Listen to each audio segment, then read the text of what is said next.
Upholding the time-honored tradition of Ubisoft, and more specifically Assassin's Creed, titles getting leaked long before their official reveals, there's a lot that we know about this year's Assassin's Creed game already.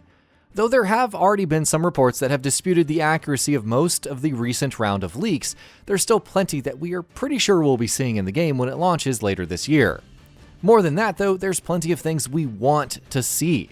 Things that we're hoping the game will include to continue the upward trajectory that Assassin's Creed has been on over the last few years. In this feature, we'll be talking about a few such things.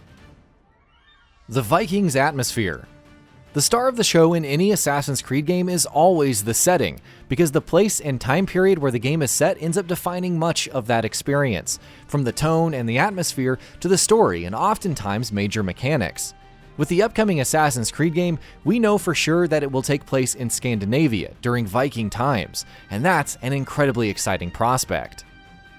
From the pirate-infested seas of the Caribbean in Black Flag and the revolution-torn streets of Paris in Unity, from the industrial London in Syndicate to the vast and vibrant Greece in Odyssey, Assassin's Creed has always put authenticity and the atmosphere front and center with its settings, and similar treatment for a Nordic Viking setting would immediately make a game infinitely cooler. And so that's our first wish for this game, that it does as much justice to its new setting as previous games in the series did to theirs. Diverse environments. Environmental diversity is something else that Assassin's Creed games usually excel at, and nowhere was that more apparent than it was in 2018's Odyssey, especially its expansions. With the next Assassin's Creed game, Ubisoft has the chance to completely outdo their previous efforts, and that's because of the central conceit of players taking on the role of a Viking. The Vikings were historically notorious for their tendency to sail out to various parts of Europe to claim territory. And if we'll be doing that in this year's game, it would give Ubisoft the chance to take players to a lot of diverse and unique places, in terms of both visuals and their atmosphere. No bloat. Bloat is an issue that has become common in Ubisoft games, with Assassin's Creed Odyssey being pretty much the poster boy for open-world bloat, and that's an issue that the next game in the series needs to address. A smaller, densely packed world with meaningful variation in its locations is what we're hoping to see, instead of a massive world that refuses to end and is packed with more side activities than you could get to in 3 lifetimes. After the disaster that was Ghost Recon Breakpoint, Ubisoft have been making major internal changes to ensure that their future games are more unique and do not make the same mistakes. And while there's a pretty good chance that Assassin's Creed 2020 may have been too far along in development before that came into effect, we're still hoping that it would have at least some impact on the game's design. Less strict level gating. Assassin's Creed Odyssey, and Origins to a lesser extent, suffered from an issue that essentially forced players to play through its side quests and indulge in its side content, because of how it gated its critical story missions behind high-level recommendations.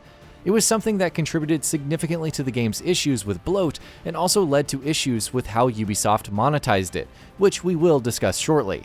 So here's our plain and simple wish for the game. Balance the level gating.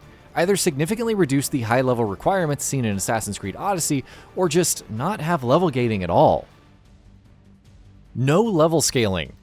The progression in Assassin's Creed Odyssey was flawed in other ways beyond just level gating, with its biggest issue being seen in so many games throughout the ages: level scaling. This isn't something that's exclusive to Odyssey, it's just a bad concept in general, and very rarely has it been executed properly. The point of progression in RPGs, or any game for that matter, is to make sure that players get more powerful and feel more powerful. But if enemies are always leveling up right alongside you, what's even the point of leveling up? Just as an example, in the 15th hour of our playthrough, if we go back to an area from the beginning hours of the game, we don't want the enemies to be just as strong as we are. We want to be able to bulldoze right over them like they were made of paper. All of which is to say, please don't have level scaling in the next Assassin's Creed, please Ubisoft. Improved combat. We've spoken plenty about how the next Assassin's Creed game can improve upon its predecessors in terms of progression, but let's give credit where it's due. Odyssey was a marked improvement over Origins in many ways, especially the combat, which was faster, much more varied, and a lot more engaging than it's ever been in the series.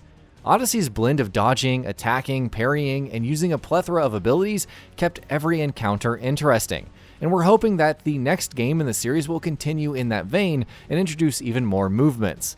Given its Viking-centric setting and conceit, combat is undoubtedly going to be a major part of the game, and hopefully it'll be just as visceral and entertaining as you'd expect from a game about assassins and Vikings. Improved stealth.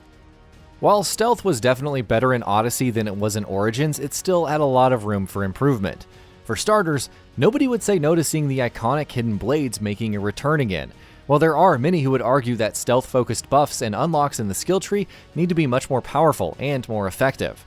The AI also definitely needs to be improved a great deal. More than anything else though, Ubisoft needs to give players more ways to interact with the game in a stealthy way. For years, Assassin's Creed has been making use of these same stealth mechanics, hiding in bushes and haystacks or blending into crowds. And while we are hoping for improvements to these cursory stealth mechanics, we're hoping that more complex mechanics will be added in as well, to give players even more options during stealth. The most recent leak of the game made mention of things such as using the snow or mud to camouflage yourself, or using various outfits to blend into crowds. And while there have been some question marks over how accurate that leak is, let's hope that that part in particular was at least a little true. More impactful choices. One of the biggest changes Odyssey made to the Assassin's Creed formula was turning it into a full-blown RPG, where choices made by the player would affect the story. And for the series' first crack at that sort of an experience, it was an excellent effort. So what do we want from the sequel? Well, quite simply, we want more and better. Assassin's Creed needs to continue building on Odyssey's excellent foundations, and it needs to make sure that the choice and consequence mechanics are even more fleshed out and even more impressive. Less focus on ABSTERGO storyline. Though the present-day ABSTERGO storyline was once a big part of the franchise, at least in its earlier years, as time has gone on, it's become increasingly disappointing and needless. Assassin's Creed Origins and Odyssey's present-day stuff was somewhat more focused than the series had been focusing on ever since the end of the Desmond arc, but let's face it, it was still pretty much underwhelming. Very few people care or care enough about what's going on in the present day, and even fewer care about Layla Hassan as a protagonist. Ubisoft either needs to focus on that stuff much less, or make major improvements, like introducing a protagonist we don't want to strangle for starters.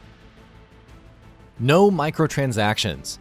This is a wish we can apply wholesale to any upcoming AAA game, but it's doubly pertinent in a Ubisoft game.